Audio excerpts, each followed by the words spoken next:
Hello, everyone. It is your host, your friend, your boy, Jet Black, the one and only, here with another exciting live stream. And in this video, I am going to be talking with you all about my day today, because that's what we've been doing on these Nickabenson vlogs. It seems like I now am doing them like after midnight at some point. Yesterday, I did it like 1 a.m. It was like really late. It all depends on how much stuff I'm doing all in one day. But once my day is more or less officially over, is when I then do one of these vlog videos. I just review all the events of the day and I talk with all you guys in the live chat about what we've all been up to. So today, not too eventful. I spent a lot of the day with my dad. I opened some Christmas presents that I didn't open originally. And I also watched a movie with my dad on Netflix called The Green Room. The Christmas presents, by the way, are just more shoes. I wear a very specific brand of like white shoes, and I got one pair that was white shoes and one pair that was black shoes, and that was about it. So those were the gifts that I got. Um, and then The Green Room, the Netflix movie that I watched with my dad.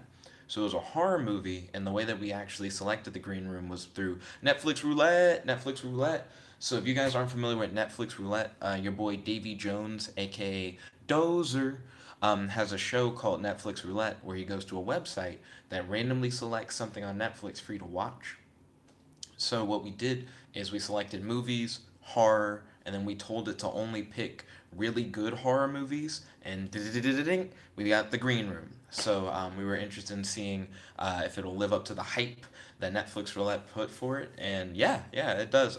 Spoilers. Spoilers ahead for The Green Room on Netflix. If you don't want me to spoil that very specific horror movie, then pause this video, turn on that Netflix, hit up The Green Room, and then come back afterwards. Anyways, continuing on with spoilers for The Green Room. The Green Room is a film about a bunch of punk rockin' young adults who are traveling around the nation in a van, siphoning gas from people because they don't have enough money for gas, trying to survive off of playing punk rock music.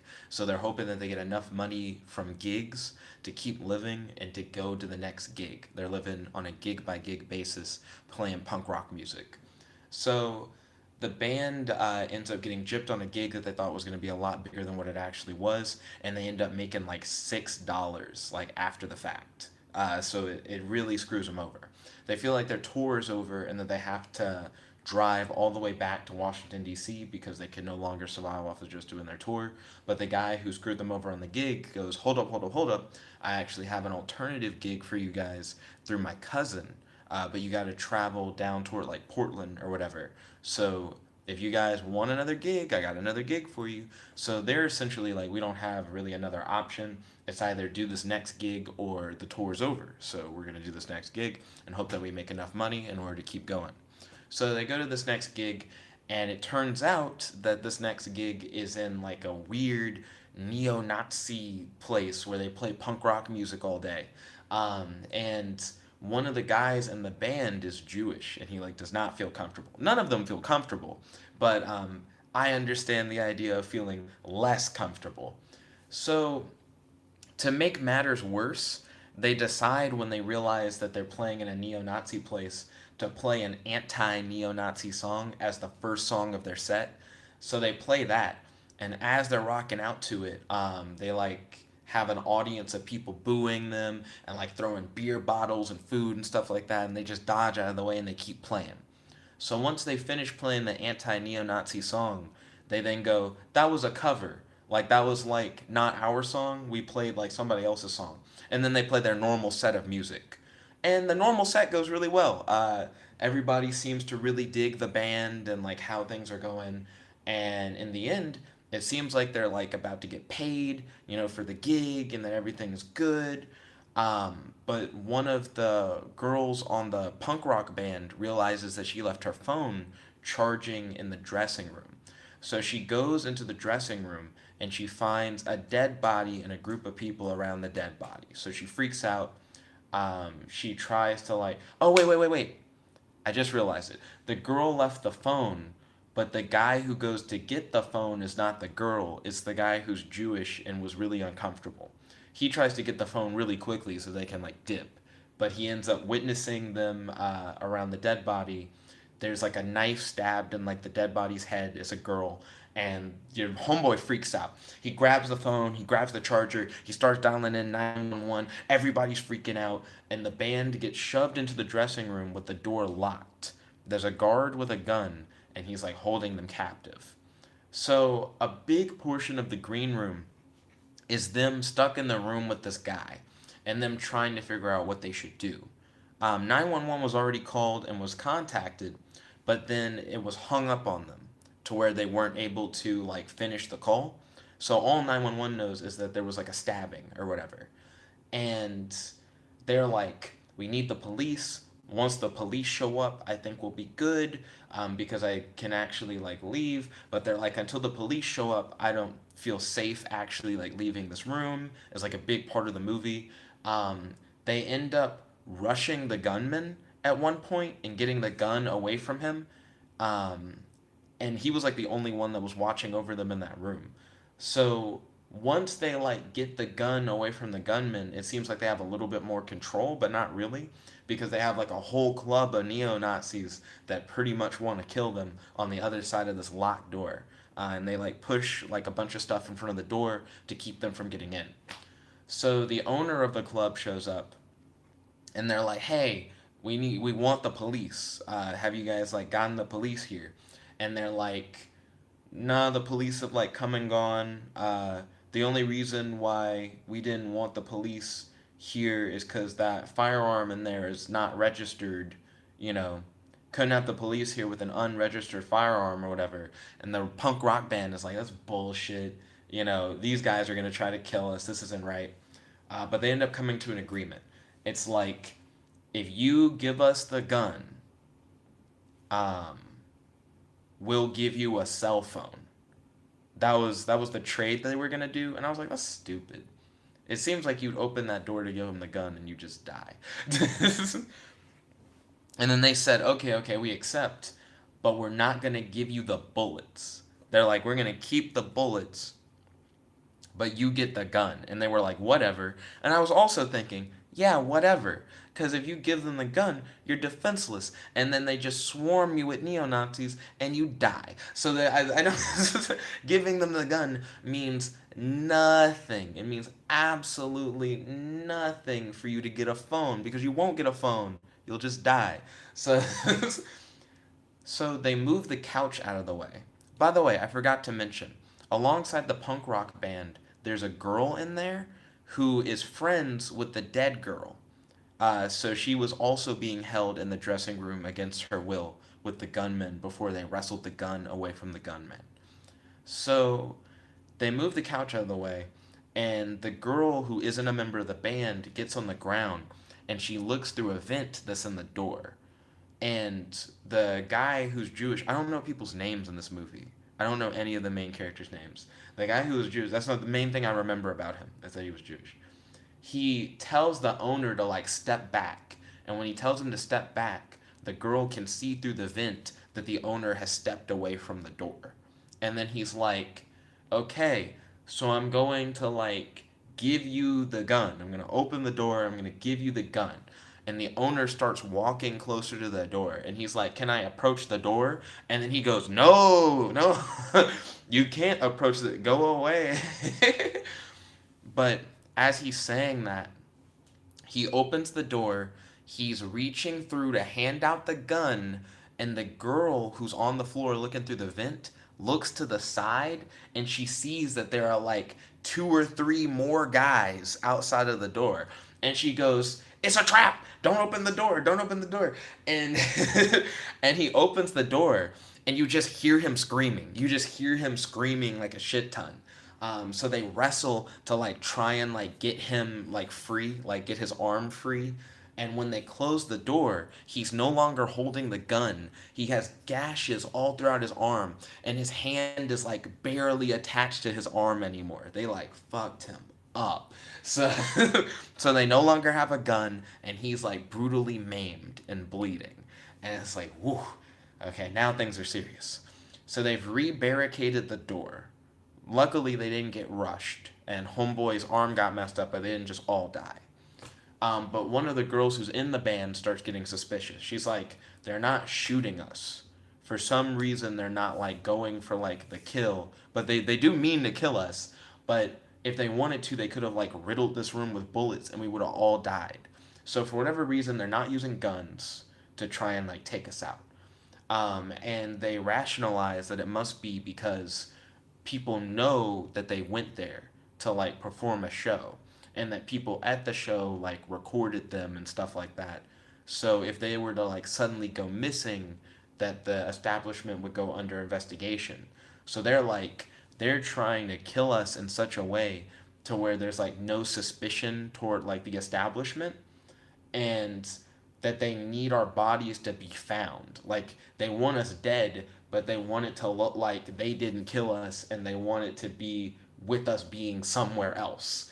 Um, so they essentially have realized the severity of the situation. They're not going to get a cell phone. Police are not coming to save them.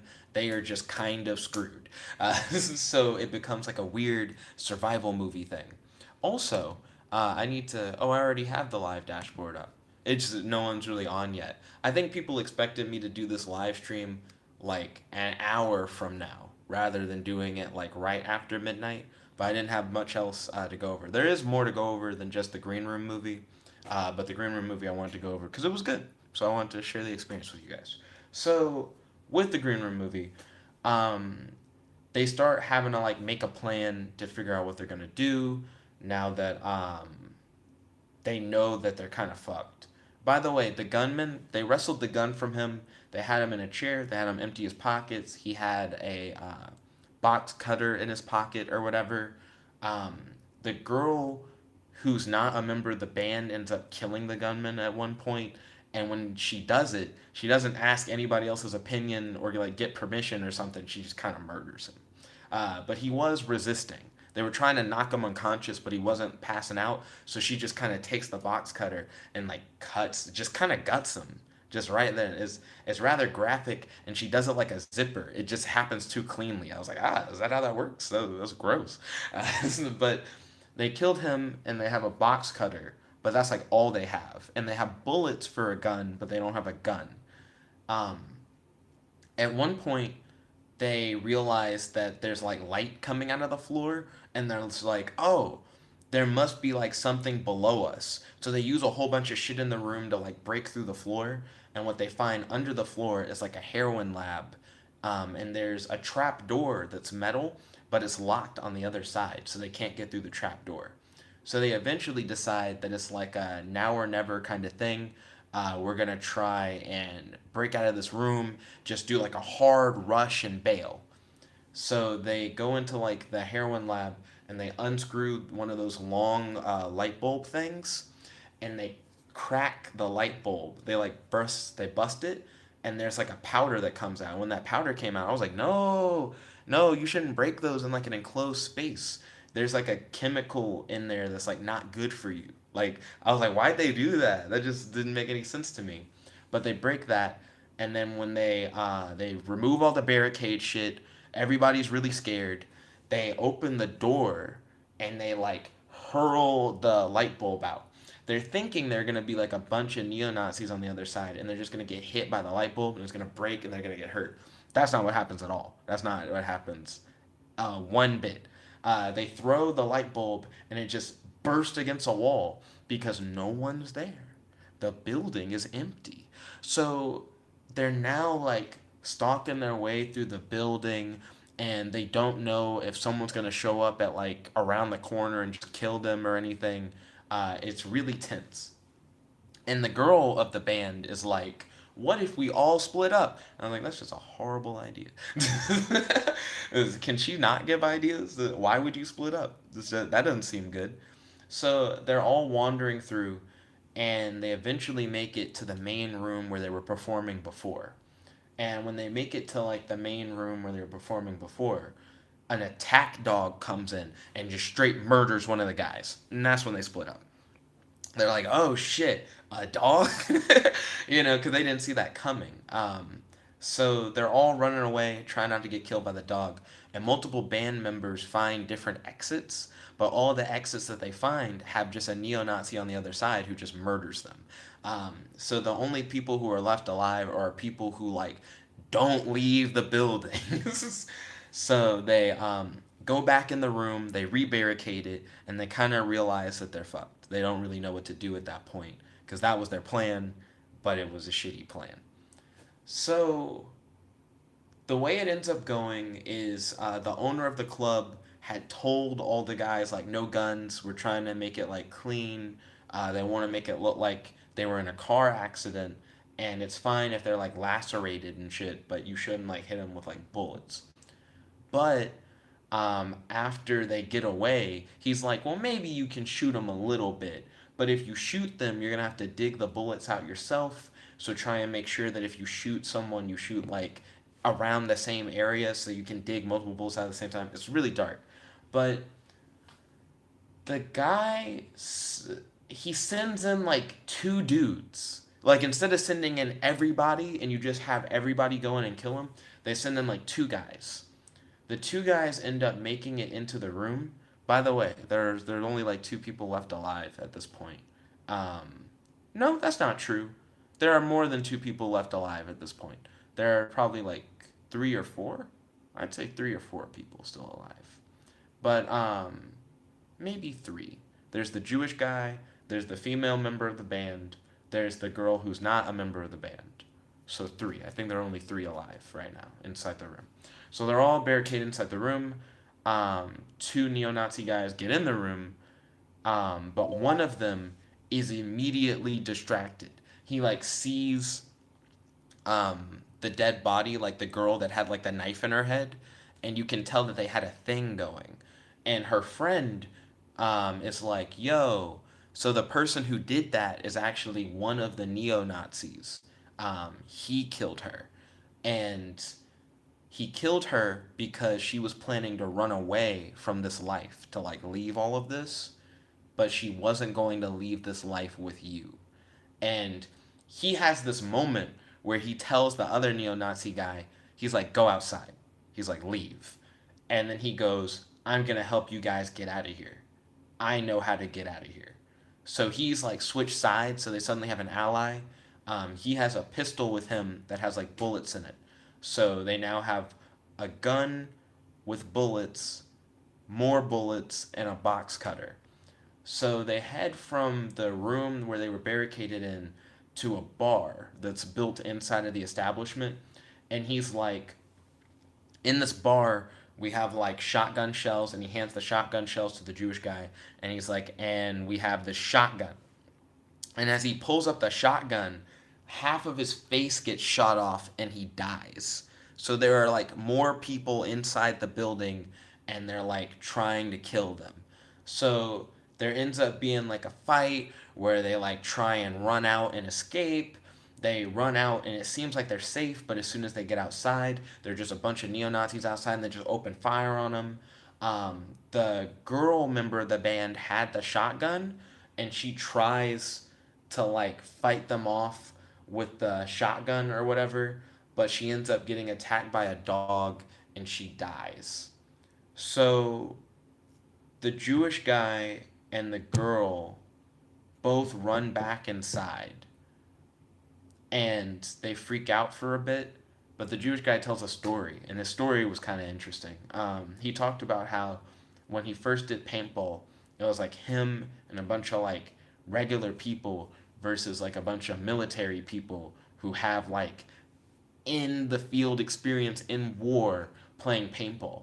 And he talked about how in the first round, all the military guys won. They had tactics, planning, they like understood what they were doing, um, so they were able to like go all out. Yo, Omega, welcome to the stream. It's good to have you. Omega, you may be a little bit confused. I'm in the middle of describing a movie called The Green Room, and I'm like closer to the end of the description of the film. It's a horror movie about a punk rock band who ends up performing at an establishment that they learn is run by neo Nazis, and they end up witnessing a murder, so they're held against their will, but they fight their way out, or at least attempt to, while the neo Nazis are trying to hunt them down and kill them. At the portion of the movie where we're currently at, we only have two survivors left. One who's a member of the punk rock band, and one who is a girl who witnessed the murder, who used to be with the neo Nazis but is now turned against them. And the portion of the story that I'm covering is a story within the story that's being told by the last remaining member of the band. Okay, so the last remaining member of the band is talking about his first paintball experience. His first paintball experience was between him and a group of normal people against a group of like war veterans with paintball guns. Oh, we have another person who joined the stream. Okay, let me just say this in the live chat. Right now, oh, well, Omega needed it too. So I'm going to type in the live chat what's currently going on. Oh, snap, we're getting a whole bunch of viewers all at the same time. That's crazy. Okay, so right now I am summarizing the movie The Green Room. Summarizing the movie The Green Room. And then real quick, let me tell you what the movie The Green Room is about. By the way, the reason why I'm summarizing it is because it's one of the major things I did today was that I watched that movie. So right now, yo, YRNC, welcome to the stream. It's good to have you. Um, right now, I am summarizing the end of the movie The Green Room on Netflix. It's a horror movie that me and my dad watched today. It's a crazy film about a punk rock band who performs a show for a bunch of neo Nazis, but they didn't know they were neo Nazis before they had the gig booked. So they do the show, they accidentally witness a murder, they're held against their will inside an establishment where they barricade themselves in a room and they try to fight their way out of the establishment while the neo Nazis try to murder them. At the portion of the film that I'm currently describing, spoilers, most of the band's already dead. There's only one member who's currently still surviving, and he's there with a girl who used to be with the neo Nazis, but she switched sides. He's currently telling a story, which is the part of the summary that I'm currently at. So in his story, he talks about how the first time he ever played paintball, he played it against a bunch of war veterans, but the war veterans were like highly skilled because they had like fought in a real war before. So they end up winning round one. Round two, however, one guy on his team, the team of like normal people, just goes in guns blazing and he acts like war, like it doesn't matter. And it kind of throws the experienced guys off guard because they were like doing plans and they were being really tactical. And before they were going against people who were just kind of being like noobs. They didn't really understand war. But this guy, it's far from not understanding war. He's just running in and like disregarding all the normal rules. He's just like doing his own thing and they end up winning because he just like goes all out. And homeboy tells that story and the girl goes, "Well, that's stupid. That was paintball. So he could run in as much as he wanted and get shot with paintballs and not die. But if we were to run in and try and just ignore the fact they're shooting at us, we'll probably just all die." So then they kind of are giving up hope, but then the girl is like, "But we shouldn't give up hope. The lesson shouldn't be to do what that guy did in round two. The lesson should be to do what those guys who were experienced in war did in round one. We're going to treat it like a war and we're going to have tactics and we're going to like communicate with each other and we're going to get out of here. That or we die. So like either way, let's do this." So, oh, we got another viewer on the stream. Long story short, summarizing a movie called The Green Room. It's a horror movie. I watched it with my dad today, which is why I'm talking about it on the vlog. I'm summarizing the end of the movie. So, yeah, if you don't want to get spoiled, describe the end of the movie right now. So, they come up with a plan, and to me, their plan only works because the main bad guy of the movie is kind of incompetent. But what happens is two guys get sent in to kill them. Again, they send two guys. And those two guys are armed with guns. They go in, and when they enter the room, um, they don't see anybody except for another neo Nazi. So they're like, "Yo, where are they?" And it's like, "They're down there. They're down there. I'm going to go fight them." So he like jumps down and he's making a whole bunch of noise. I forgot to mention earlier, they got a machete at one point. So the dude who's the neo-Nazi who jumped down, he has a machete and he's making a whole bunch of noise. He's hitting the machete against a wall. So it's revealed that the neo-Nazi that they see is actually the guy member of the band. He shaved all his hair off so that he would look like all the other neo-Nazis. So because he looks like them, they just think he's one of them. So he's pretending like he's fighting like a whole bunch of guys downstairs, but he's actually not fighting anybody. So Another one of the neo-Nazis goes down the ladder to try and help him in the fight, while the other one stays upstairs in the room. The one who stays upstairs in the room gets killed by the girl who used to be one of them but switched sides. So she like murders him. And then the guy downstairs gets distracted when he sees his friend die, and together the two survivors are able to defeat him and take his gun. So now our main characters they have like a small arsenal, and they're ready to like kick some ass. So they leave the little lab that's downstairs and they get back in the room. But when they get back in the room, the manager of the club, not to be confused with the guy who owns the club, two different people, sees them and he just kind of gives up. He's like, I used to do crime, but when I did crime, it was more behind the scenes. It wasn't like this, like in your face. And now that it's like this in my face, I'd rather just go to jail. He like just gives up. So they leave, and they've been like fighting for so long that it's like daytime, and it looks like all the other guys like gave up. Oh, welcome back, Omega. It's good to have you on the stream. So it seems like all the other people who were pursuing them gave up. Um, and they realize that they don't have a vehicle, like access to a vehicle anymore. So without access to a vehicle, they're like, what should we do? Like, how are we going to get out of this? And they go like, can anyone hotwire a car? And everyone just goes, no, no one here can hotwire a car. So they wander in the forest because they think it'll be too dangerous to take the main roads. And as they go through the forest, they find the dead bodies of all their friends lined up next to the van. So next to the van, they have all the dead bodies lined up, and you can tell they're trying to make it look like there was a van accident and like they all died. So the two survivors go up and they get their revenge, and they kill the two people who had held them captive. You can tell that the dude didn't want to, but the girl definitely wanted to kill them. And that's how it ends. The Green Room was a pretty solid horror movie. What I liked about it is that it made little touches to make it feel real. I notice a lot of times in movies when people send text messages, they send them perfectly and they don't mess up. But someone messes up a text message and like resends it. There's a character who's always charging her phone in like every scene, and it makes sense because that's what people do in real life. If you go from one place to a new place, you're gonna want to have your phone charged because that's just something you get used to. Um, there are just little things like that throughout the Green Room that made the reality of the situation feel more real.